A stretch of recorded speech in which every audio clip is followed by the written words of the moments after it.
날도 추운데, 아까 보니까, 이게 계속 울리네. 예, 경북 쪽에서 조금 길을 잘못 찾아서 늦게 도착하셨다고 들었는데, 식사는 다 하셨죠? 네! 강연이라기보다는, 딴 데 가면 강연은 하지만, 우리 시민광장 오면 그냥 이런저런 고민을 함께 나누는 그런 시간으로 저는 생각을 합니다. 우선 원래 시민광장은 저 대통령 만들어주겠다고 시작하신 건데, 대통령 되는 길은 가물가물 안 보이죠? 네. 그래도 왜 이렇게 모이시는지 잘 모르겠어요. 네. 요즘 강연 다니면서 주로 제가 많이 하는 이야기가 이제 민주주의, 선거 이런 관련 이야기를 많이 합니다. 그런데 우리 시민광장은 선거운동을 가끔 하긴 하지만 그래도 선거운동 조직은 아니고 제 생각에는 고급 취미활동을 하는 조직 이야기. 그렇죠? 네, 취미 중에 좀 특이한 취미를 가진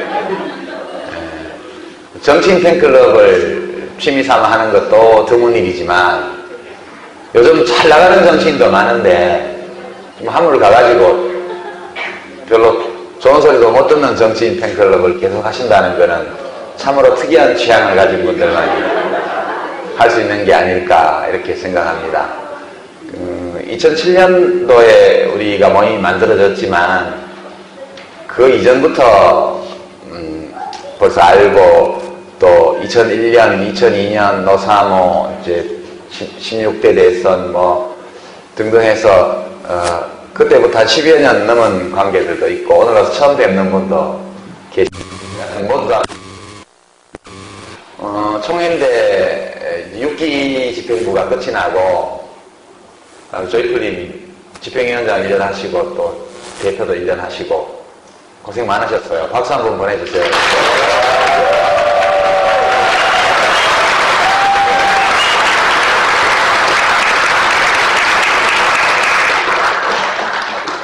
집행위원장께도 함께 드리는 박수입니다. 또 다음 1년 고생할 돌다리님하고 아마 단독 후보라고 들었는데 됐겠죠 네. 그리고 도파민님은 제가 닉네임을 뇌계절하고 쓰시는 걸 보고 너무 좀 끔찍하다고 바꾸라고 그랬더니 저보고 지어달라 그래서 제가 도파민으로 지어드렸습니다. 도파민이 연애할 때 나오는 호르몬이라고 그러더라고요. 예. 마약을 할 때도 이 사랑과 마약은 인간의 뇌 속에서 똑같은 기능을 하죠. 황홀감 이런 거를 만들어내죠. 가끔은 정치인 팬클럽도 일시적으로 황홀감을 만들어낼 때가 있어요. 그죠? 예전에 노사모 같은 경우도 늘 그렇게 즐거웠던 것은 아니지만 때로 믿을 수 없는 그런 승리를 이루었을 때 사람들이 제정신이 아닌 듯 그렇게 보이는 때가 들어들어 있었던 기억이 납니다.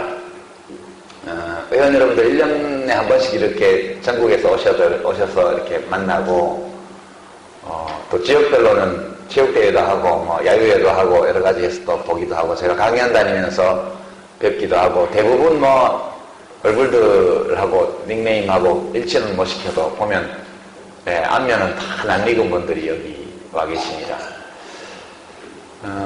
제가 요즘 쓰는 책도 그렇고 강연도 그렇고 되게 두 가지 주제 가지고 강연을 합니다. 하나는 사는 게 뭐냐, 어떻게 살아야 되냐 이런 주제 하나 하고 두 번째 우리 삶에서 우리가 가지고 있는 이 민주주의 정치 제도가 어떤 의미가 있느냐 하는 거 두 가지가 주로 제가 하는 강연의 주제인데요. 우선 첫 번째와 관련해서도 여러분들께 꼭 한 말씀 드리고 싶은 것이 예전에 노사모에 보면 생업도 접고 모든 걸 다 바쳐서 노장을 위해서 했다 이런 분들이 계셨잖아요.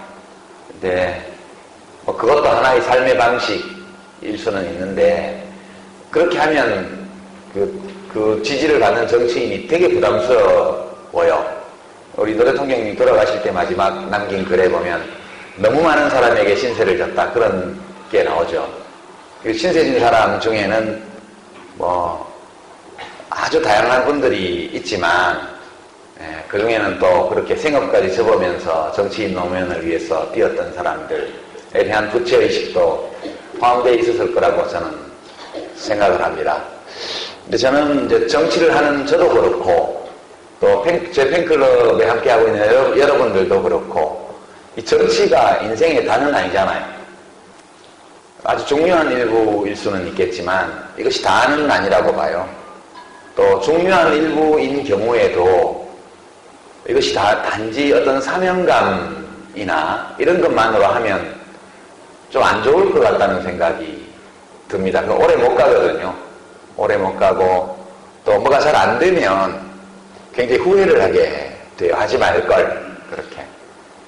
어떤 결과, 이 활동이 어떤 결과를 내든지 간에 후회하지 않으려면 이 활동 자체, 모임에 한번 오는 것, 어떤 시민행동에 함께 나서는 것, 조그만 돈을 후원하는 것에 이르기까지 이 모든 것들이 그 자체가 의미가 있고 또 자기 삶에서 즐거운 일이어야 오래 할 수도 있고 즐겁게 할 수도 있고 의미도 있을 것 같고 또 후회가 없을 거 아니겠나 그런 생각이 저는 많이 듭니다. 그래서 여러분들이 모두 다 이제 자기 생활을 아주 건실하게 하면서 이제 정치인 팬클럽, 뭐 시민운동 이런 데 참여하시는 것이 굉장히 좋은 일이고 또 그렇게 하고 계시리라고 생각이 들어요. 박정원 의원님이나 여기 소장님은 지방의원 되셔가지고 직업이 이제 정치인 됐잖아요. 그런 경우는 어쩔 수가 없고 다른 생업에 이렇게 생활인으로 살면서 하시는 분들에게는 자기 자신이 즐거움을 느끼고 그 자체가 의미가 있는 정도까지 그렇게 활동하시면 좋겠다 이런 생각을 해봅니다. 저한테도 이 정치가 뭘 이루지 못해도 그 과정 자체가 이제 내 자신에게 의미가 있고 또 그 활동 하나하나가 의미가 있게 느껴지는 그런 활동을 해야 되겠다 이런 생각을 늘 합니다. 사실 뭐 제가 53인데 우리 나이로 54시네요. 새로운 나이로 54시인데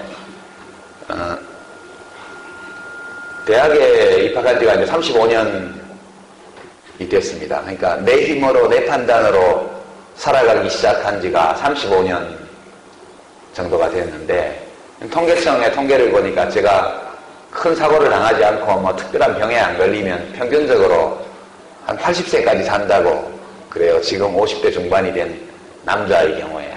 그러니까 지금 생각해보면 한 20한 6년 평균적으로 남아있죠.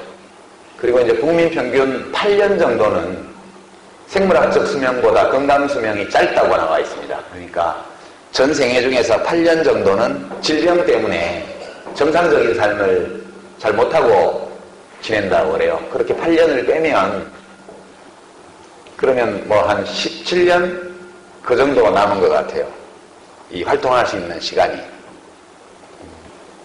17년 정도가 남았으니까 17년을 어디다 쓰지? 그런 생각을 제가 많이 합니다. 우리 회원 여러분들 중에는 저하고 연배가 비슷한 분도 많으셔서 일상적으로 이런 느낌을 가지는 경우가 많으실 거예요. 이제 그렇기 때문에 시간이 별로 제가 대학 들어오고 지금까지 산 것의 절반 정도밖에 남아있지 않고 고등학교 졸업하고 대학에 온 이후로 지금까지 35년을 살면서 나름 열심히 살았는데 뭐 한 것도 좀 있고 또 하다가 잘 안 된 것도 많이 있고 뭐 그렇습니다. 그런데 그 35년이 어땠나 이렇게 돌아보면 그 35년의 시간 하루하루가 다 나에게 의미가 있었고 어떤 보람과 의미 또는 기쁨으로 충만해졌던가 생각해보면 그렇지는 않았던 것 같아요. 네. 그러니까 하루하루 삶이라는 거는 사실 뭐 잠자고 먹고 화장실 가고 사람 만나고 일하고 이렇게 다 찢어발기면 출퇴근 시간에 쓰고 그러면 사실 별게 없어요. 그렇게 찢어버리면 누구나 다 비슷합니다. 사실은 사람에 따라서 차이가 거의 없습니다. 근데 왜 사람들마다 사는 게 다를까? 이렇게 생각해 보면 자고 밥을 먹고 뭐 일을 하고 누구를 만나고 이 모든 것들이 왜 하느냐가 굉장히 중요하다는 생각이 들어요. 똑같이 밥을 먹어도 보기 싫은 사람하고 앉아서 어쩔 수 없이 밥 먹으면 그 시간이 굉장히 괴로울 거예요. 근데 진짜 사랑하는 사람 위해서 자기가 음식을 만들어서 같이 밥을 먹으면 그 시간 자체가 굉장히 기쁨으로 충만한 시간이 아니겠느냐. 그래서 사람의 인생이라는 것은 무엇을 했느냐는 그런 객관적인 것보다는 어떤 마음으로 그 어떤 일을 하면서 시간을 보냈고 그것이 자기에게 어떤 의미를 가지느냐가 훨씬 더 중요한 것 같다. 그런 생각을 많이 합니다. 그래서 우리 자신이, 여러분도 그렇고 저도 그렇고 우리 자신이 하루하루의 삶을 영위하는 구체적인 일들이 나에게 어떤 의미를 가지는지 그런 것들을 다 돌아보면서 그런 모든 것들이 다 의미를 가지는 그런 일들이 될 수 있도록 자기 삶을 설계하는 것이 되게 중요한 일이고 우리 시민광장 활동도 그런 일들 중에 하나가 되었으면 하고 생각합니다. 제가 대통령 못 돼도 괜찮죠? 아니요. 물론 좀 서운하긴 하겠지만 그럼 제가 대통령 못 되면 시민광장 활동한 게 다 낭비였다, 쓸데없는 일이었다 그렇게 됩니까? 네. 제가 대통령이 못 되어도 또 나름 이 활동 속에서 사람도 만나고 서로 감정과 생각의 교류도 하고 또 즐거운 시간도 보내고 운동도 하고 당구도 치고 뭐 야구도 하고 그렇게 보낸 시간들이 그때그때 잘 보낸 시간으로 기억된다면 우리 삶에서 이런 모임을 했다는 것도 내 삶을 구성하는 그런 의미 있는 한 부분이 될 수 있을 거다 그렇게 생각합니다. 그래서 과도한 몰입 이런 거는 하지 말고 적당한 정도의 즐김 그 정도로 우리 팬클럽이 앞으로도 운영됐으면 좋겠다 그런 희망 말씀드리고 지금까지 그렇게 잘 해오셨을 거라고 믿어요. 왜 이런 걱정을 하냐 하면 제가 대통령이 될 가능성이 별로 없어 보이기 때문에 그렇게 하시고요. 그 다음에 여러분들이 좀 특이한 분들이라는 게 진짜 요즘 문재인 후보님이 야권 단일 후보가 어쨌든 되었고 지지율도 뭐 다자구도에서도 25% 30% 사이 이렇게 가고 안철수 씨가 어제 사퇴를 했지만 그분도 더 그 어서 비슷한 정도 비율로 국민 4사람 가운데 한 사람이 야, 이 사람 대통령으로 지지한다 그런 정도로 인기가 좋잖아요. 근데 그 두 분은 시민광장 같은 팬클럽이 없더라고. 그러니까 여러분들은 참 특이한 분들이 있어요. 보면 볼수록 그렇다는 생각이 많이 들고 그리고 제가 지난 10년 정치를 하는 동안 앞에 5년은 이제 현직에 있었고 뒤에 5년은 이제 백수였는데요. 원외에 있었는데 늘 현직에 있을 때나 원외에 있을 때나 저를 매번 뒷받침해 준 분들은 시민광장이었던 것 같아요. 저만큼 이렇게 많은 분들의 조직적이고 지속적인 성원과 후원을 받으면서 정치를 한 사람은 없었다고 저는 생각합니다. 노무현 대통령도 2001년도에 반짝 노사모 생겨서 몇 년 혜택을 보셨지 저처럼 10년씩 길게 이렇게 못했거든요. 그죠? 네.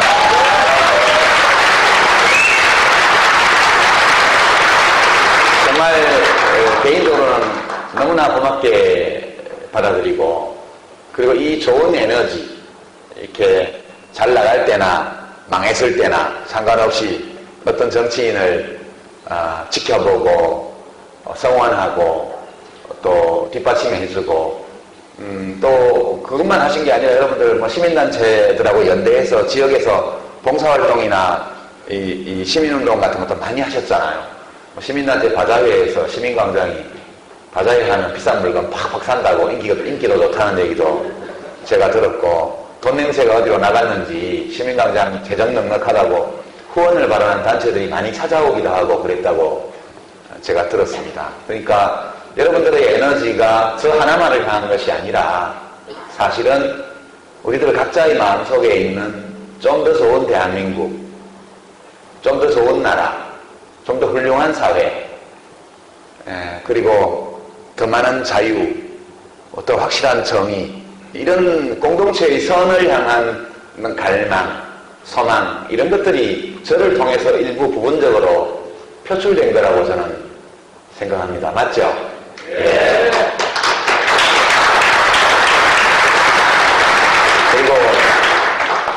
그리고 김상곤 경기도교육감님 보궐선거 때도 제가 저는 한계 없으면서 여러분들 덕에 굉장히 감사 인사를 제가 진하게 들었고요. 박원순 서울시장님이 민주당에 입당은 하셨지만 무소속으로 선거 치를 때도 서울뿐만 아니라 이 수도권의 시민광장 회원들이 엄청난 자원봉사를 하셨다고 제가 또 나중에 굉장히 인사를 많이 들었습니다. 제가 그나마 그래도 이렇게 정치권에서 사람들하고 이렇게 인사도 나누고 또 말도 주고받을 수 있는 게 다 그 덕분 아니었나 이렇게 생각합니다. 안 그러면 저를 누가 쳐다보겠어요? 저 친구하고 이렇게 잘 지내면 아쉬울 때 그 팬클럽이 상당히 활동적이라서 도움을 받을 수 있다 이런 거 있으니까 저한테 잘해주지. 그런 게 없이 제가 뭐 인격이 고매한 것도 아니고 그렇지 않겠습니까? 네. 그 점에 대해서도 제가 들었던 감사 인사를 여러분께 또 한번 전해드리고 싶습니다. 여하튼 이거는 잘 살아야 된다는 거죠. 그냥 물질적으로 풍요롭게 산다 그런 의미가 아니고 우리들이 하는 모든 일상의 일들 하루하루 우리들의 삶이 나에게 큰 기쁨으로 자기 자신에게 큰 기쁨으로 다가올 수 있도록 자기의 삶을 조직하고 또 계획하고 설계하고 실행하고 이런 것들이 우리들 각자 모두에게 제일 중요한 일이다. 그 점을 다시 말씀드립니다. 제가 요새 이 주제에 관심을 가지고 책도 많이 읽고 있고요. 그렇습니다.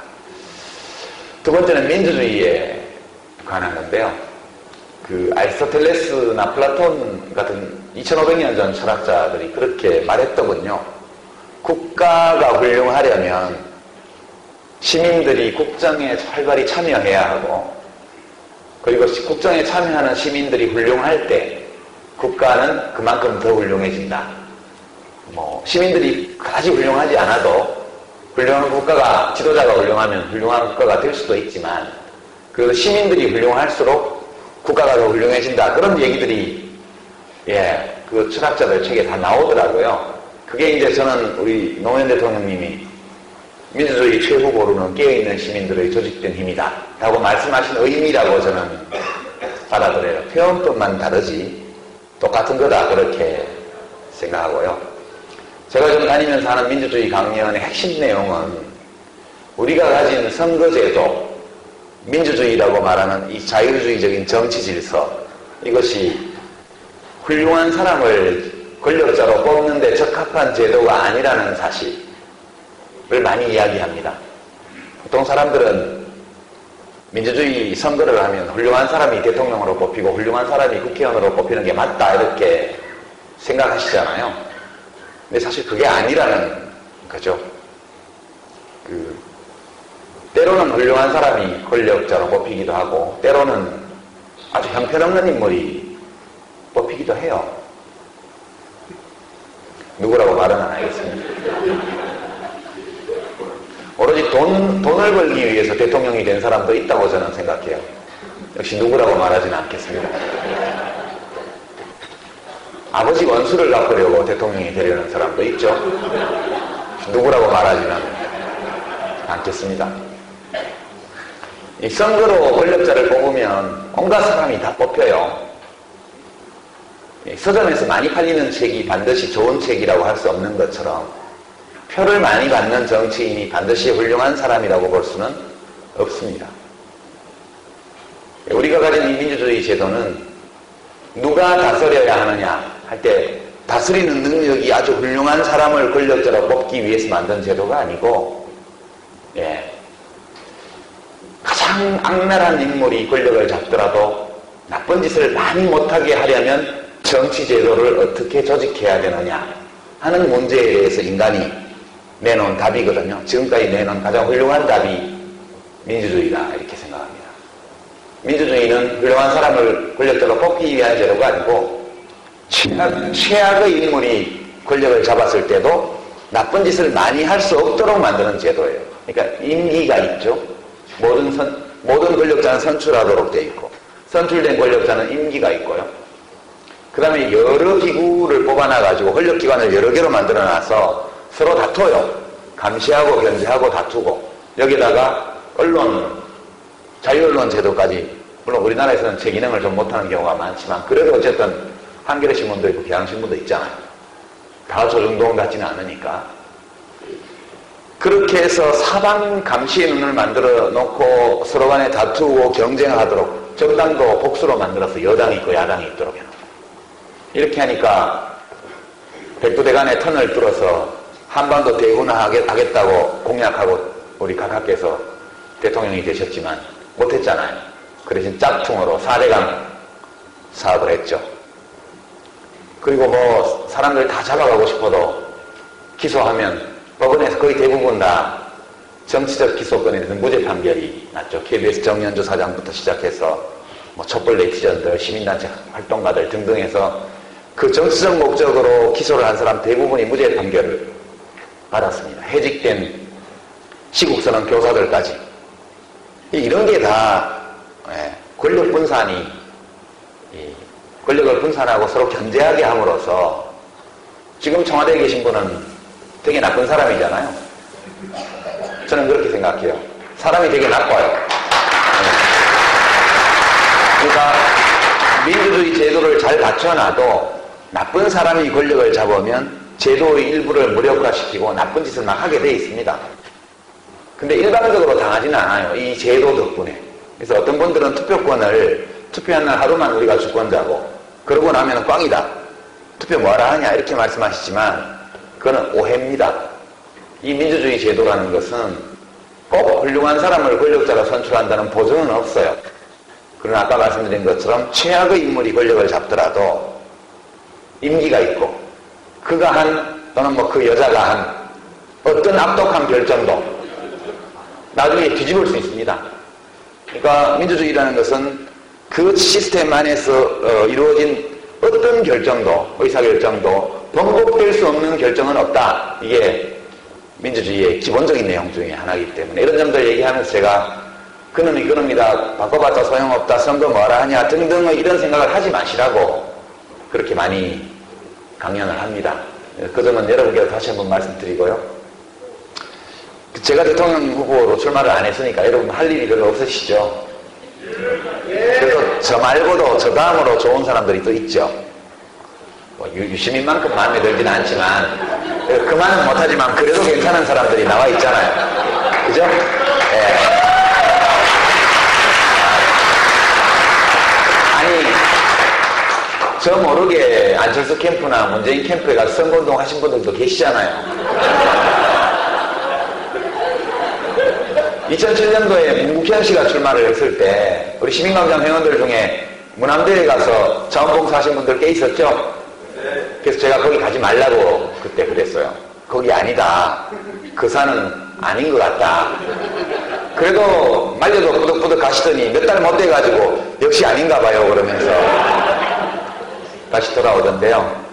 아마 여러분들 제가 대통령 출마를 안 했지만 그래도 누가 됐으면 좋겠다 이런 게 있을 거예요. 그죠? 아니 뭐 그 사람이 되면 저를 뭐 어디다가 자리 준다 해서 그런 게 아니고 네, 저하고 또는 여러분들하고 우리나라를 이렇게 만들어야 되겠다라는 생각이 같은 방향이고 비슷한 분이고 또 인격적으로도 좋은 후보가 있잖아요. 누구라고는 말을 안 할게요. 혹시 선관위에서 와서 녹음하는지 몰라서. 선관위만 생각하면 우리나라는 자유국가가 아닌 것 같아요.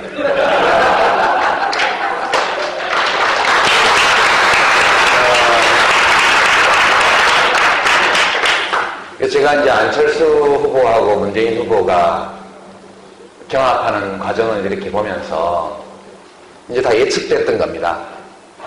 안철수 후보 출마 선언을 할 때부터 예측됐던 거거든요. 그래서 제가 안 후보 출마 선언 하던 날 트위터에다가 고맙고 안쓰럽다 이렇게 썼죠. 굳이 그분이 뭐 정치 안 해도 훌륭한 분이고 훌륭하게 살아오셨고 앞으로도 훌륭하게 살 분이시잖아요.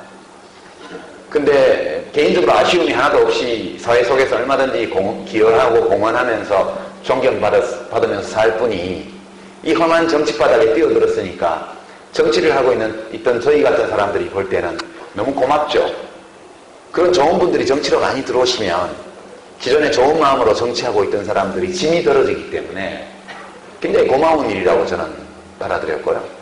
동시에 그분이 출마를 하면 한 이후에 겪게 될 일들을 생각하니 정말 눈물이 앞을 가려서 제가 안쓰럽다 이렇게 썼습니다. 그때 그 말의 의미를 여러분들은 이해하셨죠 이미?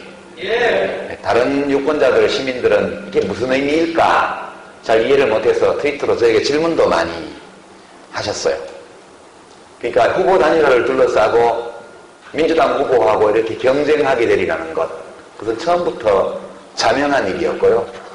민주당이 그냥 양보를 하거나 혹은 자기들이 패배할지도 모르는 규칙으로 단일화를 하는 일은 절대 있을 수 없다.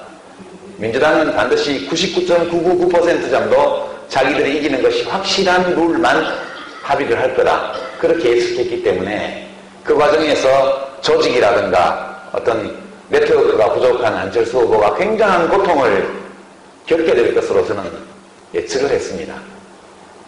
그래서 그리고 이제 그 안철수 후보가 문재인 후보를 상대로 그 단일화 룰을 가지고 줄기차게 대립하는 걸 보면서 저는 속으로 저분이 합의가 안 되면 사퇴하겠다는 결심을 하고 있는 것 같다는 느낌을 받았습니다. 왜냐하면 단일화 안 하면 역적이다 그런 말이 사방에서 들리잖아요. 그리고 민주당 후보하고 경쟁을 하면 굉장히 괴로워요. 민주당은 오래된 정당이고 실력이 있는 정당이고 민주당의 네트워크는 언론부터 시작해서 시민사회단체, 제야의 시민사회에 이르기까지 아주 넓게 펼쳐져 있습니다. 그리고 아무리 객관적으로는 중립을 내세워도 인적 네트워크가 민주당 중심으로 야권은 전부 되어 있기 때문에 모든 압력이 다 똑같이 가해지더라도 문재인 후보님은 이걸 받아줄 수 있는 당 조직이 있는 반면 안철수 후보는 혼자기 때문에 자연인 안철수 혼자서 그 모든 사회적 압력, 정치적 압력을 다 견뎌내야 돼요. 그래서 저 싸움을 저렇게 독하게 하는 걸 보면 저 사람 마음속에는 합의되지 않으면 내가 등록을 포기한다 라는 생각이 있지 않나 저는 그렇게 추측을 했었습니다. 제가 2010년 경기도지사 단일화 때 생각을 해보면 그때 저도 마찬가지였거든요. 그때는 제가 문재인 후보 위치였고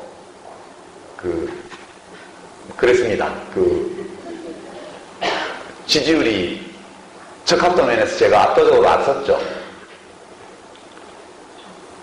상대 후보 경쟁력 조사를 하면 가상대결 조사를 하면 비슷하고 한나라당 지지층을 빼고 나머지 도민들에게 단일 후보로 누가 좋겠냐 물으면 제가 김진표 후보보다 15% 정도 더 많이 나올 때입니다. 그때가. 그러니까 민주당이 그 규칙을 가지고는 단일화를 하면 100점100패이기 때문에 절대 합의가 안 된 거예요. 그리고 나서 선거인단을 모아서 하자. 그래서 어쩔 수 없이 우리가 받아들였죠. 현장 투표만 하지 않는다면 받아들이겠다. 전화 투표한 거 아닙니까? 김진표냐 유시민이냐. 그리고 일반 도민 여론조사는 가상대결로 했거든요. 그때 제가 이 가상대결을 하면 안 된다. 가상대결 조사는 비윤리적인 측정 도구다. 그래서 나를 지지하는 사람들이 여론조사 전화를 받으면 김문수, 김진표 이렇게 물어보면 김문수 이렇게 대답해야 내가 이기는 조사고 김진표 지지자는 유시민, 김문수 이렇게 물으면 김문수 이렇게 대답해야 김진표 후보가 유리한. 말하자면 선량한 유권자들의 의도적인 비윤리적 전략적 행동을 유발하는 조사 방식이기 때문에 이런 방식으로 단일을 한 사례도 그때까지 없었고 비윤리적이어서 한번 전례를 만들면 두고두고 문제가 될 거다. 이걸 하지 말아라. 그랬더니 그때 지금 단일화 협상팀에 이모 의원, 우모 의원 등등 다 있지 않습니까? 그분들이 그거 아니면 안 한다고 그래서 할 수 없이 우리가 받아들였던 거거든요.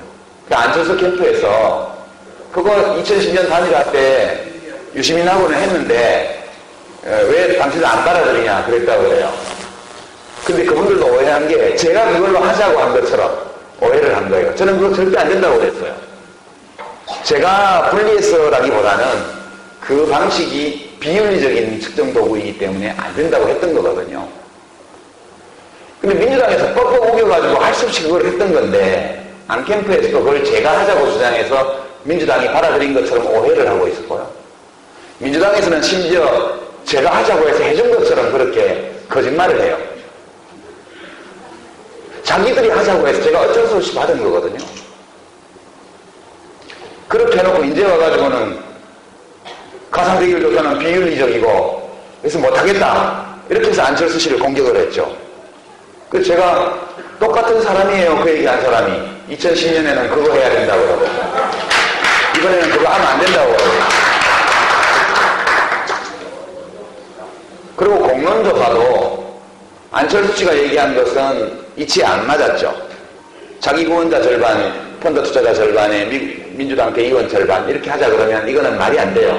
하려면 담쟁이 펀드 투자자 1000명, 안철수 펀드 투자자 1000명 동수로 해서 거기는 양쪽 다 후원한 분들도 있고 두 사람을 다 좋아하는 분들이 있기 때문에 이분들을 선거인단으로 구성해서 TV 토론을 하고 조사를 하면 그거는 민심에 반영이 돼요. 근데 그건 역시도 2010년에 했는데 왜 못 봤냐 그렇게 했다는 거예요. 2010년에 언제 그렇게 했습니까? 2010년에는 민주당은 500명의 지방의원 후보들 사무실마다 유급 사무원을 둘씩이나 두고 모집을 했잖아요. 우리 그때 국민참여당 당원들은 전국 당원들이 경기도에 아는 사람 다 찾아가지고 등록시켰잖아요. 선거인단 민주당이 2배를 모았다고요, 우리보다.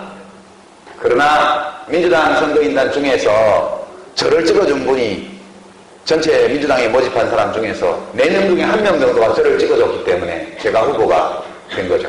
그때 그 단일화는 제가 진다고 생각을 하고 수용을 한 거고 저도 승복할 수는 있겠다.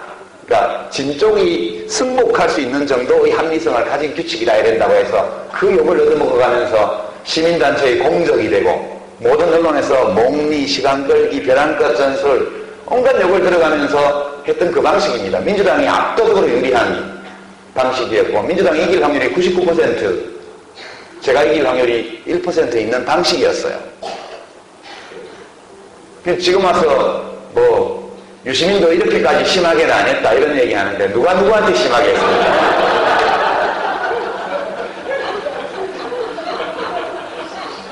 정말 민주당이 저에게 심하게 했어요. 그때 그 단일화라는 것은 엄청난 거대 조직을 가지고 있는 민주당 후보에게 압도적으로 유리한 방식이었고 가상대결 조사가 왜 6% 차이가 났냐 하면 실제로 다른 조사에서는 2%, 3%밖에 차이가 안 났어요. 근데 저를 지지하는 분들은 굉장히 독하잖아요. 그리고 정보가 많아요. 그러니까 이 여론조사는 엉터리로 대답해야 우리가 좋아하는 사람이 된다. 이렇게 해서 거짓말로 답변했잖아요. 3% 정도가. 유시민, 김문수 물으면 유시민. 김진표, 김문수 물으면 김문수. 이렇게 대답을 해서 그게 6% 차이가 났던 거거든요. 그러니까 그 방식은 절대 쓰면 안 되는 거예요. 여하튼 제가 말씀드리는 거는 이런 우여곡절 문제가 아니고 실제로 자연인 안철수가 조직도 없이 네트워크만 가지고 선거전에 뛰어들어서 한 일주일 동안 집중 포화를 맞은 겁니다. 그리고 그분 마음속에는 하다가 정 안 되면 내가 사퇴하면 되겠다. 그런 마음이 있었다고 저는 생각해요. 저도 그때 손학규 대표한테 중재 요청을 할 때 대표님 단일화 안 되면 합의 안 되면 제가 사퇴하겠습니다. 후보 등록일날 아침에 기자회견하고 김진표 후보 무조건 지지를 선언할 테니 부담 갖지 마시고 중재해 주십시오. 저는 진짜 도지사가 되고 싶으니까 웬만한 방식이면 받아들일 테니 제가 졌을 때에도 승복할 수 있는 정도의 규칙에만 합의할 수 있도록 도와주십시오. 그렇게 해서 정말 손학규 대표님이 그 얘기를 민주당에 아무에게도 안 하고 입 꽉 다물고 끝까지 중재를 해서 성사시켰던 거 아닙니까? 이 규칙을 하면 민주당이 100% 이긴다고 미리 시뮬레이션하고 여론조사 다 해보고 100% 자기들이 이긴다고 확신하고 민주당이 받은 거고요. 그래서 지금 양자대결 조사는 격차가 문제가 되고 적합도 조사는 100%를 두 사람이 나눠 가지는 거니까 서로 성격이 다른 측정도구로 측정한 거 두 개를 합산하는 건 불가능하다 이런 얘기도 민주당에서 했죠. 근데 그때는 합산했잖아요. 그때 선거인단 대상으로 전화투표한 퍼센티지하고 그는 100%를 둘이 나누는 거예요. 거기서는 제가 4몇 프로를 졌죠. 여론조사는 그 조사에서 저도 졌고 김진표 후보도 졌어요. 사람들은 이겼다고 생각하는데 아니고 저는 한 4% 졌고요. 김진표 후보가 한 10% 진 거예요. 그러니까 김문수와의 격차가 김진표 후보가 저보다 연 6% 컸던 거예요. 그래서 그거를 산식을 만들어서 합산해가지고 제가 0.9%를 이긴 거거든요. 그때 다 섞어서 했잖아요. 이제 와서는 뭘 못 섞는다고 그래요. 그러니까 이런 일들이 정치권에서는 비일비재하게 벌어지고 민주당이 이런 식으로 무소속 후보나 그런 작은 정당 후보를 상대로 단일화를 할 때 합의된 일반적으로 정립된 규칙이 아니고 그때 자기 후보가 이길 수 있는 방식에만 계속 고집을 해왔기 때문에 단일화라는 것이 이렇게 온 국민에게 짜증을 내게 하는 겁니다. 이런 걸 피하려면 결선투표제를 도입을 해야죠. 근데 왜 결선투표제 도입 공약을 안 하는지 저는 잘 모르겠고요. 이렇게 내후년 지방선거 때 또 문제가 생길 거예요. 저는 우리 정치가 앞길이 꽉 막혀 있다. 갈 곳이 없다. 그리고 민주당은 솔직히 문재인 후보님은 제가 좋아하지만 훌륭한 분이시고 능력도 있는 분이시고 근데 그분이 당내에 세력이 없기 때문에 이제 자기가 원하는 만큼 당을 혁신을 하기는 어렵죠. 그 점을 잘 이해를 하고 있습니다. 근데 민주당이 좀 진짜 문을 열고 정치인들이 당내에서 누리는 부당한 기득권을 내려놓고 정당으로서 지금 선거제도와 지역주의 아래에서 누리고 있는 기득권도 내려놓는 그런 정치 혁신을 해야 되는데 그걸 하고 싶은 생각이 전혀 없는 겁니다. 그러니까 참 답답한 노릇이죠, 이런 게. 저희가 열린우리당을 통해서 그 문제를 극복해 보려고 노력을 했지만 실패를 결국 했죠. 지금은 그거를 시도하는 사람조차 없습니다. 저는 안철수 후보가 새정치, 정치혁신 이런 것들을 들고 나온 것은 매우 훌륭한 일이었다고 생각하는데요. 문제의 핵심이 무엇인지를 안철수 후보가 파악을 못했기 때문에 그 국민들의 새정치에 대한 열망의 표적을 엉뚱한 데 설정을 해서 의원 정수 축소다, 정당 국고보조금 축소다 이런 걸로 그 에너지를 낭비해버렸다. 저는 그렇게 안타깝게 생각을 합니다. 그러나 저는 이번 대통령 선거에서 정권교체가 꼭 이루어져야 된다 그렇게 생각합니다. 암담해요. 선거법상 누구를 당선시키기 위해서 낙선시키기 위해서 뭘 하면 사전선거운동이 된다고 그러니까요. 제가 이렇게 하자라고 말은 안 하겠습니다. 이렇게 되는 것이 바람직하다 이렇게 말하죠. 뭐가 다른지 모르겠는데 김밥은 되고 누드김밥은 안 된대요. 행사할 때 우리 지역에 행사할 때 정당에서 다관해 놓는데 선관위 해석이 김밥은 된대요. 누드김밥은 안 된대요. 그게 무슨 기준인지는 모르겠지만 정권을 교체합시다. 누구를 대통령으로 당선시킵시다. 이렇게 문재인 후보를 당선시킵시다. 이렇게 말하면 사전선거운동 선거법 위반이래요. 그러나 정권 교체가 이루어지는 것이 매우 바람직하다고 생각합니다. 이러면 이거 관계가 없다는 거예요. 무슨 이런 법이 있는지 모르겠는데 그래서 저는 준법 강령을 하겠습니다. 정권 교체가 되는 것이 매우 바람직합니다.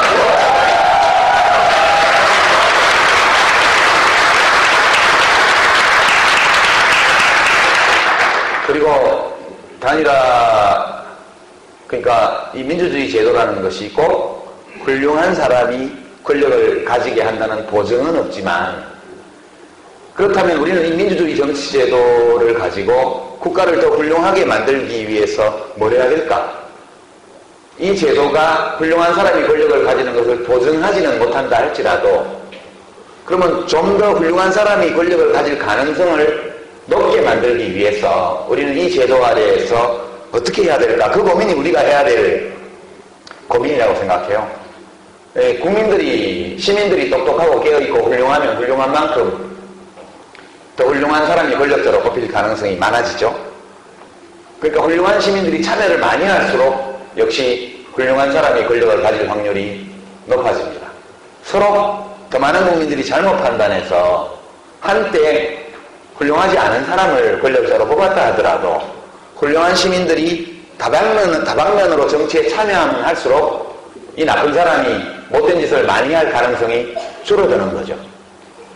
그러니까 반드시 훌륭한 사람이 권력을 가지도록 보증하지 않는 이 민주주의 정치 제도 속에서 되도록 훌륭한 사람이 권력을 가지도록 노력하는 것이 시민 참여의 목적이다. 저는 그렇게 생각합니다. 이번 대통령 선거에서도 당연히 그래야 되겠죠.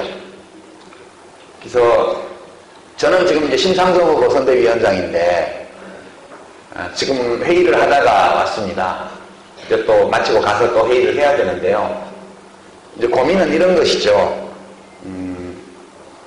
여러분들 중에는 뭐 저와 같은 당에 몸을 담은 분도 계시고 아닌 분도 계실 거고요.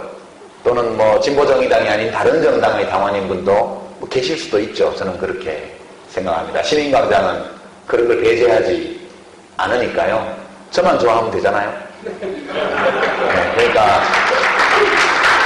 여기는 뭐 당적이 달라도 상관이 없고 당적이 없어도 관계없고 그건 전혀 무방하고 오로지 정치인이 시민을 저는 죄송합니다.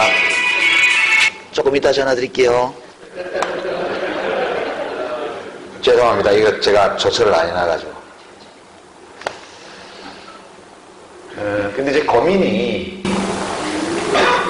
제가 이제 지지율이 제일 높았을 때 한 15% 좀 넘어갔던 적이 있어요. 기자들이 엄청나게 찾아오더라고요.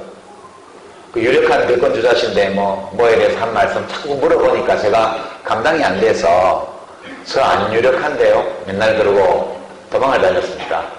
누가 물어보면 제가 그 말했던 기억이 나실 거예요. 제 지지율은 노무현 대통령의 유산이 그걸 받아가는 사람이 없어가지고 저한테 가등기가 돼 있는 거다. 그러니까 이 유산을 받을 적합한 사람이 나타나면 이 유산을 받아갈 거다. 나는 이 유산을 받을 자세가 안 돼 있고 받기에 적합한 사람도 아니라고 나는 생각을 한다. 그 유산을 받으려면 민주당에 들어가야 돼요. 누군가가 그 유산을 받으려면 민주당에 들어가야 됩니다. 민주당은 민주당 몫의 유산을 받아갔고 거기 민주당에는 갈 수 없는 유산이 저한테 가등기가 돼 있었고 문재인 후보님이 민주당에 들어가셔서 제가 가지고 있던 잠시 보관하고 있던 노무현 대통령의 유산을 민주당이 받은 유산에 합쳐서 지금 야권 단일 후보가 되신 것이다. 저는 그렇게 생각합니다. 괜찮죠? 네. 작년 이맘때 어느 모임에서 이 문제로 논쟁을 했습니다. 이제는 제가 다른 자리에서 한번 말씀드렸는데요. 저는 그때 이렇게 판단을 했죠. 저보다는 문재인 노무현 전 이사장 당시에 문재인 실장님이나 김두관 지사님이나 이런 분이 민주당에서 대권 도전을 하는 게 훨씬 좋을 거다 그렇게 이야기를 했어요. 그분들은 민주당 국회의원들하고 그렇게 대립해 본 적이 별로 없거든요. 두 분 다. 저는 가서 그걸 하려면 자존심도 굽혀야 되고 술도 많이 먹어야 되고 옛날 일 가지고 속으로 잘못했다고 생각도 안 하면서 옛날에는 죄송합니다 이런 얘기도 해야 되고 또 인간적으로 못하겠더라고요. 저는 한 사람 한 사람은 전부 다 얽힌 이야기들이 있고 과거의 기억을 가지고 있어요. 그러니까 그것들을 다 풀어나간다는 게 너무 끔찍해서 제가 그 자리에서 자꾸 저보고 그렇게 하라고 하기에 제가 왜 군대를 2번 갑니까? 한 번 갔다 왔는데 네? 가기 싫다. 실장님이 하십시오. 그랬더니 문재인 실장님이 나는 정치를 안 하는 사람이고 귀하는 정치를 하는 사람이잖아. 하는 사람이 해야지. 그래서 제가 아니 군대 간 사람 또 가라 그러고 안 간 사람은 안 가면 그런 게 어디 있습니까? 그랬더니 이제 이창동 감독님이 옆에 있다가 군대 2번 갈 수도 있지 뭐 그러시더라고요. 그래서 왜 군대를 2번 가요? 그랬더니 전쟁 나면 군대 2번 가잖아. 뭐 지금 전쟁 났어요. 그랬더니 전쟁이라고 할 수 있지. 그러시더라고요. 그래서 내가 더 전투력이 왕성하고 실력 좋은 자원이 있는데 왜 한 번 갔다 온 사람 또 보내냐. 그렇게 딱 1년쯤 전인 것 같아요. 작년 가을에. 지금보다 날이 좀 덜 추웠을 때인데 그때 그렇게 감론을 봐가면서 저는 문재인 실장님이 그 일을 하셔야 된다. 인품도 굉장히 좋으시고 국정 경험도 저보다 더 폭넓게 많으시고 또 국민들 속에도 안티가 거의 없고 민주당 정치인들과도 척진일이 없고 제가 가서 하려면 해체공사부터 해야 되잖아요. 낡은 건물이 있는데 그거 뜯어내는 것부터 하고 거기다 새로 세워야 되는데 너무 힘들다. 문재인 이사장님 같은 경우에는 빈 공터에 가서 집을 짓기만 하면 되기 때문에 왜 꼭 내가 해야 되느냐. 이제 이런 얘기를 주고받았고 그게 지금 현실이 되어 있습니다. 저는 문재인 후보가 대통령이 될 것이라고 생각합니다. 물론 우리 문재인 대통령님은 우리 노무현 대통령님만큼 사람을 확 땡기는 매력이 있는 분이 아니에요. 그쵸? 예. 저만큼도 그런 매력은 없죠?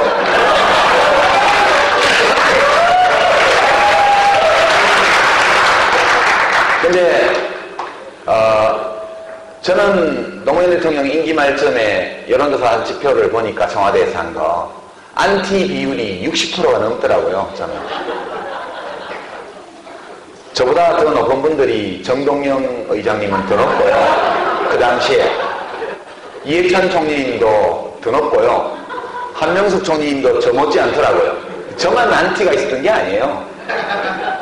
근데 유독 저만 안티가 많은 것처럼 이야기가 되어 있었고 민주당 안에는 확실히 저한테 대한 안티가 많죠. 근데 우리 문재인 후보님은 보면 안티 비율이 15%밖에 안 되잖아요. 최근 데이터를 봐도. 그리고 이번 단일화 국면에 쭉 대응하는 과정, 민주당 경선을 해나가는 과정에서 문재인이 아니고 대인배. 경선 투표 해야 된다, 그러니까, 그래, 합시다. 그렇게 하고. 뭐 하자, 그러면, 합시다. 그러고, 그렇게 오면서 굉장히 폭이 넓고, 저처럼 뾰족하게 이게 옳습니다 해서 싸우는 그런 방식으로 정치를 하시지 않으셔서, 안티가 굉장히 적어요. 대통령 선거는 51%를 얻어야 되기 때문에 안티가 적은 사람 중에 높은 지지를 받는 사람이 되는 게 맞죠. 저는 제가 대통령이 될 수 없을 거라고 생각해요. 여러분이 서운하셔도 이것은 역사적으로 경로의존적으로 한번 이렇게 형성이 되면 그 없애기가 대단히 어려워요. 저는 그것이 해소될 가능성은 거의 없다. 여러분들은 좀 이야기를 들으면 또 서운하실지 몰라도 근데 뭐 대통령 안 되면 어때요? 재밌게 살면 되잖아요. 그렇지 않나요? 네. 서운하셔도. 그래도 문재인 후보가 대통령이 되시면 유시민이 대통령이 된 거와 비해서 한 70% 정도는 좋잖아요. 100%까지는 아니더라도. 세상에 100%가 있어요. 좀 70%라도 괜찮은 거죠. 그렇게 해서 저는 단일 후보가 되셨기 때문에 자원봉사를 다들 하셨으면 하는 말씀 드리고요. 다만 제가 몸담은 당에 대통령 후보가 계시잖아요. 저는 심상정 후보 선대위원장인데 다른 직책이 아무것도 없으니까 이제 꼭 기사를 쓸 때 심상정 후보 선대위원장이 써달라고 하도 언론에서 안 써주니까 그렇게 하고 있는데 지금 고민이 안철수 후보의 사태가 지금 초래한 상황이 뭐냐 이렇게 생각해보면 지금은 야권의 위기 상황이라고 저는 생각해요. 어떤 분들은 안철수 후보가 그렇게 혼자 기자회견을 하지 말고 문재인 후보하고 단독회동을 요청을 해서 두 분이서 밀실에서 한 2시간 차도 마시고 이야기를 나눈 다음에 나와서 환하게 웃으면서 우리 합의로 정치적 결단으로 문재인 후보를 하기로 했다. 이렇게 했더라면 더 좋았을 것이다. 이렇게 말씀하시는 분들 있죠. 근데 그건 지나친 요구죠. 그 정치의 영역에서는 거기까지 기대하기는 좀 어렵습니다. 어제 그 일 정도를 한 것만 해도 안철수 후보가 굉장히 훌륭한 결단을 하신 거라고 생각하는데요. 다만 이것이 합의된 룰에 의해서 경쟁으로 단일을 한 것이 아니고 또 정치적 합의로 결단으로 합의해서 단일화를 한 게 아니고 안철수 후보의 이 독자적인 사퇴로 결과적 단일화가 된 거거든요. 그래서 이게 심각한 야권의 위기 상황을 야기하는 것으로 저는 받아들입니다. 아시는 것처럼 안철수 후보가 가상 대결에서 박근혜 후보보다 앞서는 결과가 많이 나와 있죠. 그 이유는 안철수 후보가 사실은 박근혜 후보와 문재인 후보의 중간점에 있기 때문이죠. 이른바 스윙 보터라고 그래서 미국 선거에서 지난번에 스윙 스테이트라고 그래서 이렇게 공화당에서 민주당으로 몇 주가 넘어가면 정권이 넘어가잖아요. 그런 것처럼 박근혜 후보와 문재인 후보 사이를 왔다 갔다 하는 유권자는 별로 많지 않아요. 그러나 박근혜 후보와 안철수 후보 사이를 왔다 갔다 하는 유권자가 꽤 많이 있습니다. 각종 여론조사 데이터 흐름을 보면 문재인 후보가 가지지 못한 유권자 비율이 5% 정도 되는 것 같아요. 5%. 그게 양자 가상 대결 구조에서 안철수 후보가 지속적으로 문재인 후보보다 더 많이 표를 얻는 정도가 약 5% 내외예요. 5% 정도의 유권자가 스윙 보터라는 거예요. 한나라당, 새누리당하고 야권 사이를 왔다 갔다 하는. 문 후보님은 이걸 못 가지고 있어요. 민주당 소속이기 때문에. 그리고 한편으로는 무당파층의 지지자들이 안철수 후보를 통해서 야권 단일 후보 쪽으로 와 있었죠. 지금 이렇게 일방적인 사태이기 때문에 이 두 유권자 집단이 어떻게 할지가 굉장히 불확실합니다. 무당파층의 안철수 지지자, 안철수 후보를 통해서 야권 단일 후보로 와 있던 이 지지층이 다시 무당파층으로 부동층으로 돌아가 버릴 위험. 그래서 안철수이기 때문에 안철수 후보가 야권 단일 후보일 경우에 지지하겠다는 의사를 밝힌 한 5% 내외의 유권자들이 다시 박근혜 쪽으로 가버리거나 지지 후보 없음으로 빠져버릴 위험, 이런 것들이 있죠. 그러면 대선은 지는 거죠. 이것을 못 막으면 집니다. 그래서 이제 안 후보 사퇴 이후의 여론조사 결과가 오늘 밤 내일 아침 오늘 조사한 게 나오겠고 월요일 아침쯤 되면 주말 이틀 동안 조사한 게 나오겠지만 제가 볼 때는 박근혜 후보한테 지는 걸로 나올 가능성이 훨씬 높은 것 같아요. 현재로서는. 그래서 현재 단계에서는 빨리 수습을 해야 돼요. 그냥 문재인 후보 개인이 안철수 후보 개인을 끌어안고 껴안고 또 민주당이 그 지지층에 대해서 호소하는 것만으로 되는 게 아니라고 생각해요. 굉장히 흐트러져 버렸습니다. 원래 민주당 지지를 하면서도 안철수 후보를 지지했던 유권자들에게는 큰 문제는 없어요. 왜냐하면 문재인 후보가 민주당 소속이기 때문에 안철수를 더 좋아했지만 문재인도 괜찮아. 거긴 문제가 없고요. 그쪽도 스윙 보터거든요. 그 다음에 이제 진보정당 쪽과 민주당 사이를 왔다 갔다 하는 스윙 보터들이 또 있었습니다, 원래. 근데 이제 이 유권자층은 통합진보당 사태를 계기로 해서 진보정의당은 거기서 나와서 반성하면서 새 출발을 하겠다고 했지만 그래도 같은 잘못을 그 안에 있을 때 반성하냐 안 하냐 차이는 있지만 그죠? 한쪽은 우리는 안 했다고 계속 주장을 하고 있고 쟤들이 했다 이렇게 얘기하고 우리는 모두 다 했어 모두 다 함께 책임지자고 했는데 자기는 책임 안 지겠다고 한 사람들이 통합진보당에 남았고 우리는 나와서 진보정의당을 했다 이렇게 얘기를 하지만 유권자들 국민들이 볼 때에는 다 잘못한 거거든요. 반성을 한다고 해서 금방 아무 일이 없었던 것처럼 해줄 수는 없어요. 지금 상황은 두 당 모두 집 밖으로 쫓겨나 있는 상태라고 봅니다. 근데 우리는 어디까지 쫓겨나냐면 마당에 왔다 갔다 하고 있어요. 마당에 왔다 갔다 하면서 창문 너머로 국민들이 뭐 하고 있나 이렇게 보기도 하고 또 국민들은 쟤들 뭐 하고 있어 하고 내다보기도 하고 그런 관계고요. 통합진보당은 대문 밖으로 나가 있는 걸로 저는 생각을 합니다. 무슨 소리가 들려도 시끄러워. 그렇게 하면서 아예 안 보려고 그래요. 그래서 우리는 마당에 나와서 벌써라고 했는데 대통령 후보 출마시키고 한다고 이제 나무라는 분도 계셔요. 근데 저희는 저희 생각에는 꼭 안방 차지하겠다 그런 게 아니고 마당에 왔다 갔다 하면서 돌도 줍고 낙엽도 쓸고 이렇게 하려면 후보가 있어야 돼요. 그런 마음으로 사실은 후보를 낸 겁니다. 그래서 우리가 열심히 자원봉사 백의종군하는 마음으로 대선을 치르는데 그래도 일정한 시기에 우리 후보가 있어야 또 우리가 무슨 생각을 하는지 이야기라도 할 수 있으니까 일단 후보를 세운 거죠. 그 상황인데 지금 야권 전체가 흐트러져 버렸어요.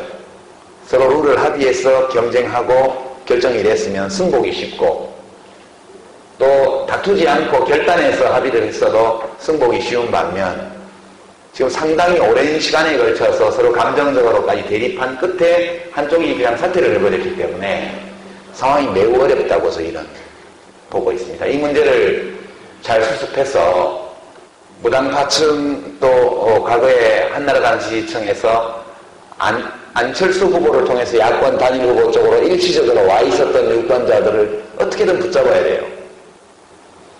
마음을 얻어야 됩니다. 이것이 문재인 후보님의 제일 중요한 과제고요. 우리는 우리대로 흐트러져 있는 이 진보 성향 유권자들이 좀 더 즐거운 마음으로 야권 단일 후보를 지지해 줄 수 있도록 우리 몫의 노력을 하는 것. 과거에 대통령 선거에서 김대중 대통령 되실 때도 권영길 후보가 계셨고요. 노무현 대통령 되실 때도 권영길 후보가 계셨잖아요. 그 수십만 표를 가져가셨고 그 바람은 아니지만 하여튼 그 조건에서 30만 표, 60만 표 이렇게 이긴 거 아닙니까? 그래서 이번에는 단 한 표도 남김없이 다 문재인 후보로 모아야 되겠다. 그런 생각을 하고 있습니다. 이 진보 성향 유권자들이 진보 정당의 잘못에 대해서 너무 실망한 나머지 뭘 투표를 해? 나 여기서 관심 없어. 이렇게 되지 않도록 내 마음에 다 드는 후보는 아니지만 그래도 우리 모두가 가서 참여해서 정권을 바꿔야 돼. 그런 마음으로 투표장으로 나오실 수 있도록 그것도 그냥 혼자 나오는 게 아니라 주변에다가 야야 가자 가서 찍자 이렇게까지 할 수 있도록 우리가 우리 몫의 역할을 하는 것이 진보정의당과 저의 할 일이라고 저는 생각을 합니다. 근데 이렇게 단일화가 됐다고 해서 좋아할 수가 없는 상황이 지금 벌어져 있습니다. 민주당도 굉장히 당혹스러운 상태고요. 선대위원장단이 다 사퇴를 한 상태입니다. 그리고 문재인 후보가 안철수 후보하고 만나서 공동선대위를 어떻게 구성을 할지를 합의를 해야 되는데 안철수 후보는 몸과 마음이 너무 지쳐서 지금 시골로 가서 어디서 쉬고 계시다고 그러고요. 문재인 후보님은 또 두문불출 중입니다. 뭐가 어떻게 전개될지 전혀 가늠하기 어려운 위기 상황에 지금 와 있다고 생각해요. 그래서 이 조건 속에서 소위 진보적 정권 교체에 헌신하겠다는 각오를 밝히고 대통령 후보를 낸 진보정의당은 어떻게 해야 하느냐. 또 진보정의당의 대통령 후보가 나온 심상정 후보는 어떻게 하는 것이 옳을까. 그 점에 대해서 지금 여러 의견을 모으고 있는 과정에 있습니다. 사실 문재인 후보나 안철수 후보가 두 분 다 이 소위 양자 단일화 때문에 기력을 소진한 나머지 통합진보당은 물론이요. 아마 통합진보당과는 연대하지 않을 것으로 이제 예측을 하고 있고요, 일반적으로. 진보정의당과는 연대를 하긴 해야 되는데, 그리고 우리가 후보 내놔라, 단일화 경쟁하자, 그렇게도 하는 게 아니잖아요. 그냥, 다음 정부가 해야 될 일들, 민생을 보살피고, 정의를 세우기 위해서 꼭 해야 될 일들에 관한 제안을 드렸고, 이 제안만, 몇 프로까지는 아니더라도 중요한 내용들이 서로 간에 합의되면 언제든지 우리가 이제 도울 수 있다 이런 입장을 밝혀왔는데 그 두 분의 유력한 후보들이 전혀 그걸 할 수 없는 조건에 있었어요. 지금 내일부터가 후보 등록인데 아무런 정치적 과정이 없었고 또 후보 등록 전에 새로운 정치적 과정이 이 단일 후보가 된 문재인 후보하고 사이에 진행되기를 기대하기 어려운 위기 상황에 지금 있습니다. 이 조건에서 우리가 힘은 미약하지만 그래도 심상정 후보나 노회찬 대표나 저나 그래서 꽤 좋아하는 국민들이 있으시잖아요. 그래서 국민들께 우리 이렇게 하겠습니다 라고 이야기하고 행동하고 할 수 있는 계획을 당장 내일 아침부터 문제이기 때문에 저쪽은 지금 다 뭉치잖아요. 그래서 뭐 이건계 씨도 뭐 박근혜 지지 선언했고 이회창 씨도 지금 입당해서 오늘 손 만지면서 뭐 하고 그 정몽준 씨는 벌써부터 거기 가 있고요. 이인재 씨도 거기 가 있죠. 우리 노무현 대통령의 평생의 왼수들이 전부 다 거기 모여 있습니다. 근데 달리 생각하면 참 고마운 분들이죠. 이회창 씨는 2번이나 낙선해 주셔서 민주정부가 연속 2번 수립되는데 결정적 공헌을 하신 집권당 보수당의 후보셨고요. 훌륭한 아드님을 두시고 훌륭한 집에 사시고 뭐 그런 덕에 우리가 정권 교체를 했습니다. 정권 연장도 하고 그 고비마다 1997년도에는 이인재 씨가 1등 공신으로 500만 표를 가져가시고 그 덕분으로 김대중 대통령께서 당선되셨죠. 1등 공신은 이인재 씨입니다. 이인재 씨는 그 다음 2002년 대선 때는 우리 노무현 대통령의 불같은 투지를 불러일으킨 장본인 아닙니까? 이인재가 대통령이 된다고 내 못 참는다. 나도 내가 한다. 이렇게 시작된 거 아닙니까?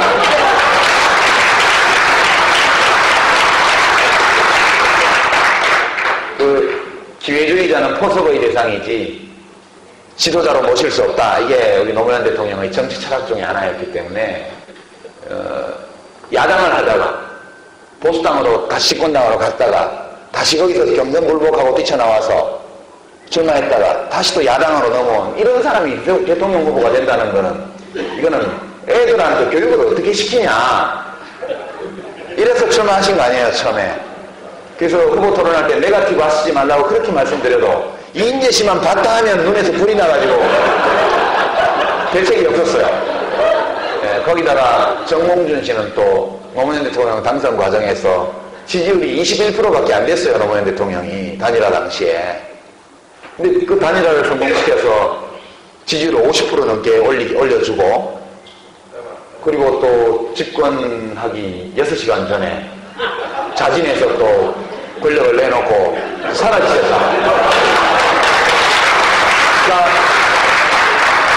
정몽준 씨는 이제 2002년 대선의 최대의 자원봉사자. 사실 그분만 빼면 제가 자원봉사자 중에는 이건데 정몽준 씨는 못 당하죠. 그분도 거기 있고 거기 이회창 씨까지 다시 들어온 거 아닙니까? 구태 중의 구태, 과거 연합 어떻게 됐습니다. 그러나 어쨌든 보수 진영은 다 저렇게 똘똘 뭉치고 있어요. 최대한으로 역량을 뭉치고 있거든요. 반면 이쪽 진보개혁 진영은 이렇게 어수선하잖아요. 그래서 이 어수선한 분위기를 빨리 끝내고 다시 마음의 통합을 이루어내고 정권 교체를 할 수 있다는 희망을 살려내고 우리 지지자들 사이에 밝은 분위기를 만들어내고 적극적으로 생활공간 속에서 문재인 후보를 야권 단일 후보로 세워서 전파해내고 밝은 분위기를 만들어 나가는. 지금 그게 좀 부족하거든요. 1997년 대통령 선거를 한의 선거라고 얘기합니다. 김대중 대통령이 이긴 동력이 그 호남 지역에 그 반세기 동안 차별받아온 그분들의 이 토대가 되어서 뭐 4번의 도전 끝에 대통령이 되신 거예요. 2002년 대통령 선거는 혼의 승리였다고 얘기합니다. 정말 노무현 후보와 우리 노 후보를 지지했던 시민들이 혼을 다해서 선거운동을 했습니다. 2007년 대선은 뭐였냐? 그거는 사기질 대선이죠. 내 지갑이 두둑해질지 모른다는 사행심에 잠시 이성을 잃은 유권자들이 입만 열었다 하면 거짓말 치는 전과 14번 후보를 대통령으로 뽑은 게 2007년 대선입니다. 여러분 사기당할 때 왜 당합니까? 사기꾼이 능력이 있어서만 사기를 성공할 수 있는 건 아니에요. 사기당하는 사람이 여행을 가라는 심리가 있을 때 사기를 당하거든요. 그러니까 어떻게 대통령이 내 지갑을 두둑하게 해줘요? 대통령은 참모라면 몰라도. 대통령이 자기 참모의 지갑은 두둑하게 해줄 수 있을지 몰라도 국민의 지갑을 두둑하게 해준다고 이렇게 공갈을 치는 건 다 거짓말이에요. 이번에도 시뻘건 색깔을 두르고 나온 후보가 동네마다 플랜카드 붙여서 거짓말을 엄청나게 하고 있죠, 지금. 보육시설을 어떻게 하겠다는 둥, 기초노령연금을 얼마로 인상하겠다는 둥, 뭘 하겠다는 둥, 4,000장이 전국에 동네마다 다, 4,000장이 뭐예요? 선거법상 그런 게 4,000장이고 좀 수만 장이 걸려있는 것 같습니다. 정당 홍보물이. 시뻘겋게. 예, 전국 곳곳에 야구장바, 시뻘건 야구장바 같은 거 있고 돌아다니고 있고. 전부 다 거짓말이에요.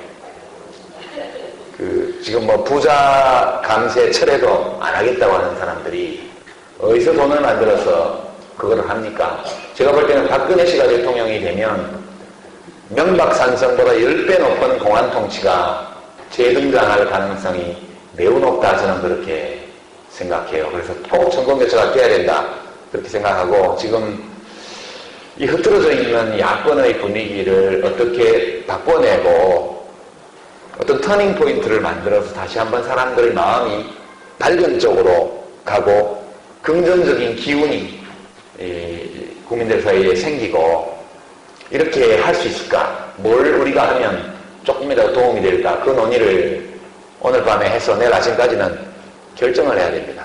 그래서 그런 문제 때문에 제가 강연 마치고 바로 가야 되는데요. 주섬주섬 이런 얘기 하다 보니까 시간이 너무 많이 됐는데 좀 지루하시죠? 예.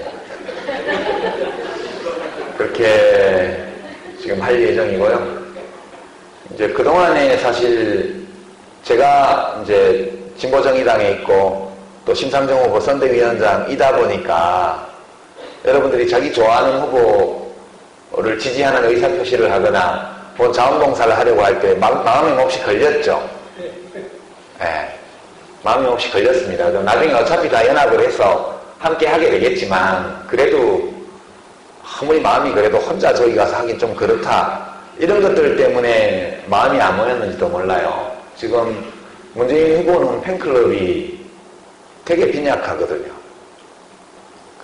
제가 지방에 강연 다니다 보면 청년들 2-3명이 살짝 와서 자기도 문재인 팬클럽에서 왔다고 하면서 사진 찍자고 그래요. 네. 근데 기속말로 문재인 팬클럽이에요, 이렇게 얘기해요. 그 시민광장 행사거든요, 되게. 그러니까 시민광장 분들도 다 좋아하기 때문에 와서 문사모에서 왔습니다, 여러분들 박수 쳐줄 텐데 유시민 팬클럽에 와서 문재인 팬클럽에서 왔다고 얘기하기가 굉장히 쑥스러운가 봐요. 굉장히 약하고요.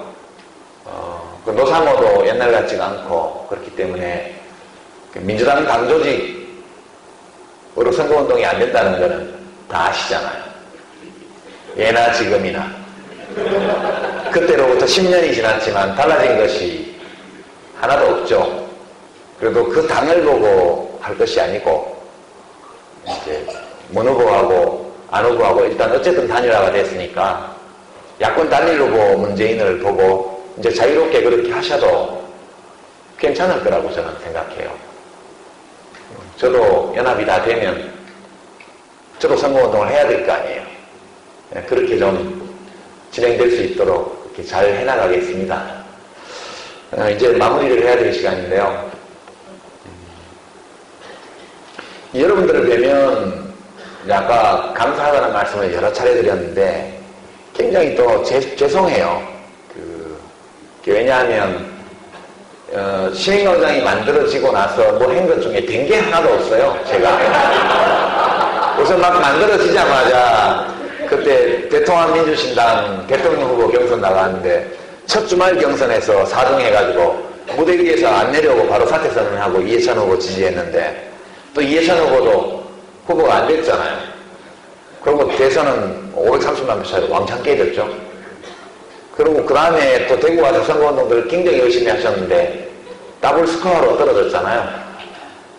저희 인격이나 역량이 주호영 씨의 2분의 1밖에 안 되는지 몰라도 하여튼 66대 33으로 정확하게 절반으로 낙선을 했죠.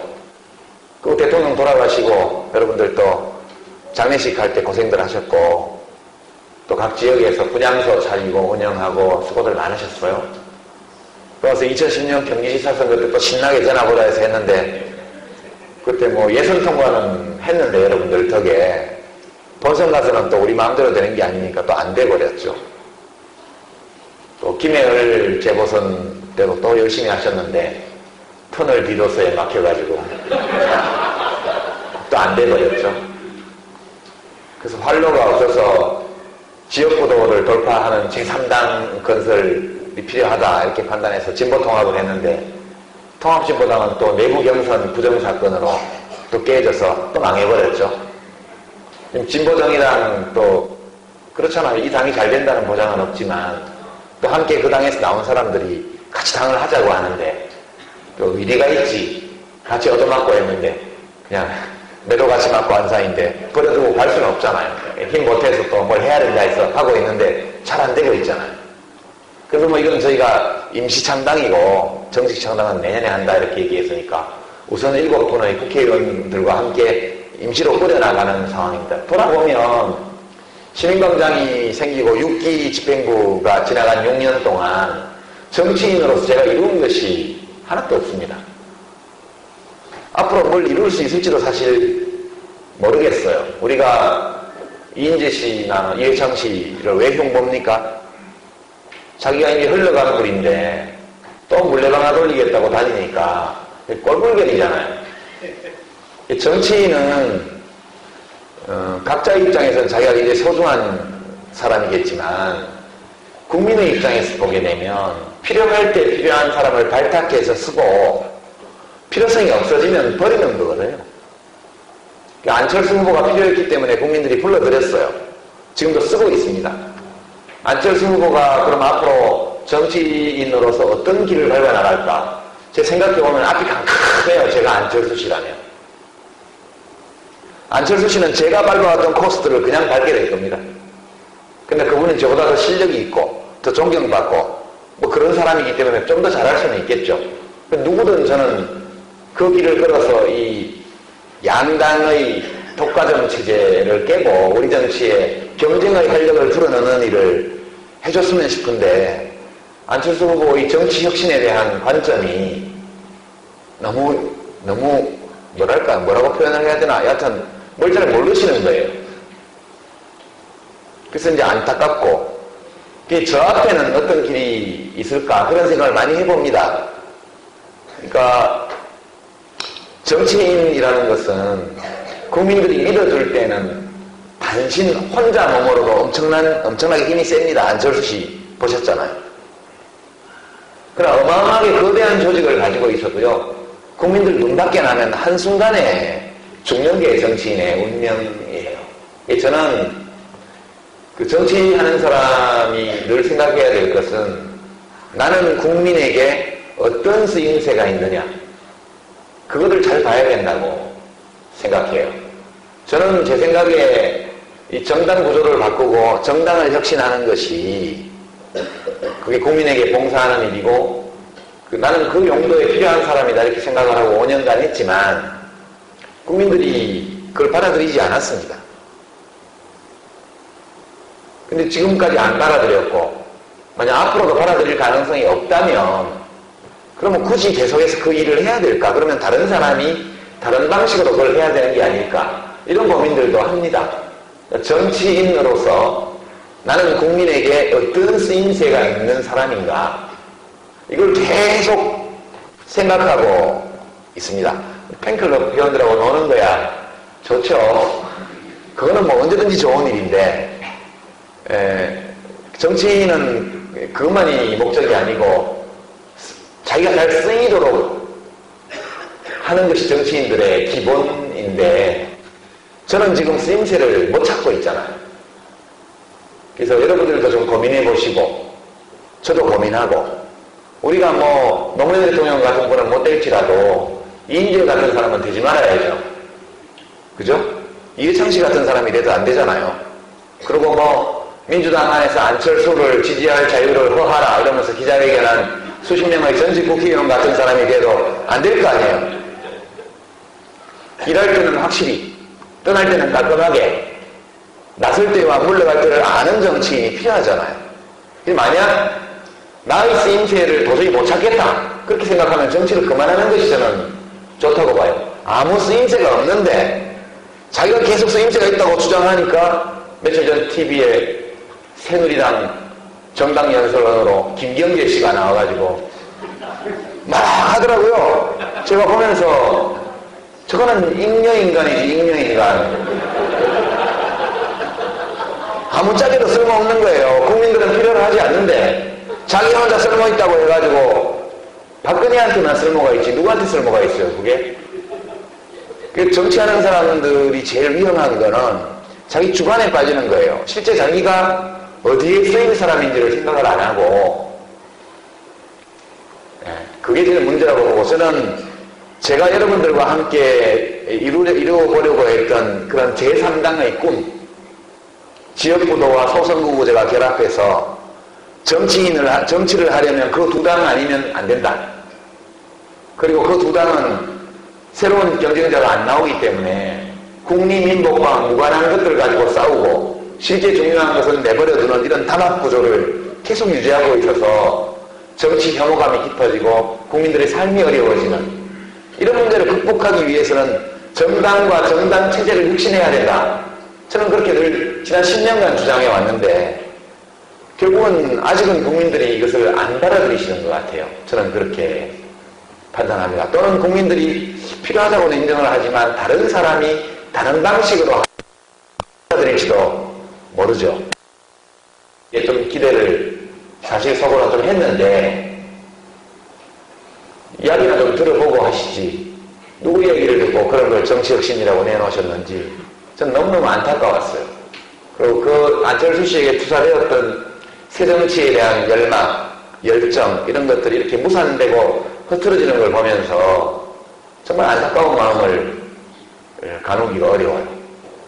제가 너무 비관적으로 얘기를 했는데요. 왜 이렇게 말씀드렸냐면 뭐 안 될 거야 라고 생각하다가 뭐가 되면 좋잖아요. 근데 뭐가 될 거야 라고 하다가 뭐가 안 되면 정말 힘들다고요. 그래서 우리 아무것도 안 될 거야 라고 생각하고 저 개인적으로는 유한국의 개인론은 아무것도 안 될 거야 그렇게 생각하고 일을 해보면 그렇게 하다가 뭐라도 하나 되면 되게 좋을 거 아닌가 이런 생각 때문에 때로는 뜻을 높게 두고 큰 희망을 가지는 것도 필요할 때가 있지만 지금은 국민들의 희망을 높게 보고 우리들의 희망은 작게 가지고 그렇게 해서 이 시기를 잘 헤쳐나가면 저는 내년 2월 25일 날은 좀 끔찍하잖아요. 어떤 분이 대통령이 되면 그죠? 외신에 뭐라고 하겠어요. 우리나라에서 보게 되면 필리핀 같으면 독재자 마르코스의 딸이 대통령 된 거고 뭐 페루로 치면 후지모니 딸이 대통령 된 거고 이탈리아로 치면 무솔리니 외손녀가 수상된 거고 독일로 치면 누구의 손자가 연방총리 되는 거 비슷하잖아요. 누구는 너무 끔찍한 사람이라 말은 안 하겠습니다. 여하튼 AP 같은 외신에서 후보 소개할 때 독재자의 딸 그렇게 다 나오잖아요. 그래서 정말 청와대에 계신 각하가 그토록 소중히 여기시는 국격과 관련해서 있을 수 없는 일이다. 그렇게 생각하면서 남은 4주의 기간 동안 저도 뭐 자유롭게 지금 뭘 할 수는 없는 입장입니다만 그래도 없는 거 가지고 봉사할 수는 없으니까 우리들 각자가 자기가 가진 것으로 나름의 기여를 해서 12월 19일 날 밤에 어디서 만납시다. 광화문에서 만날까요? 서울광장에서 만날까요? 만나서 소주 마시면서 징징 우는 그런 12월 19일 말고요. 노란 풍선 들고 와서 다시 한번 날리는 그런 12월 19일까지 그렇게 각자가 하려고